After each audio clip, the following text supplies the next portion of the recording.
talking about the concept about making a video like a film. We had some major stars. Gary Dorn, Clancy Brown. We were really lucky. At the same time, working on this music video, we're shooting CSI, and Gary Dorn, who's a great musician himself, dear friend of Romeo, mine, and now Shawn's, says, sure, I'll do it. What do you want me to do? How can I help? Get to work with DMC? I'm in. What can I do? When can I do it? What can I do? When can I do it? You know, we were trying to figure out, like, okay, we need some. It was Mike's idea. Mike said, look, if we're gonna make a little film here, let's put some stars in it. And then so CSI is up on this lot, and Gary Durden I've known for over 10 years. Very good friend of mine. Before he was an actor, he was a singer, and that's how I know Gary. And very good friend. And so Mike said, why don't you go to your buddy, and why don't you get him? I said, yeah. I went to him, and he was like overwhelmed. He's like, TMC? Yeah, sure. Boom, boom, boom.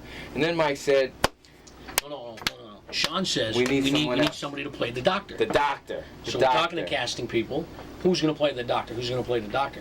Mike DeLorenzo's, at the time, all of his stages are booked with incredible Hit shows, TV shows, and Mike can get to anybody, right? So, and he says, remember the guy from Shawshank Redemption? I love that movie. And he said, remember the prison guard that you love to hate? I said, yeah. And he says, you know, he's the star of Carnival. And I was like, oh yeah, that's right. And then Mike said, well, they're filming on my stage, and he's a good friend of mine, and I can approach him and tell him what happened, Mike. So I asked Clancy Brown, Clancy, I do this part. We'll get you in and out in an hour, which we did. He showed up at noon, and we got him out by 7 p.m. So Clancy and I agree on a price that he would show up for the day. He says, well, Mike, do me a favor. Don't pay me. Make it to my favorite charity. And that's what we did. And Clancy again said he only had an hour, and 7 hours later we let him go home. And he loved working with you, Shawn, and it was cool. What do you think of working with Clancy?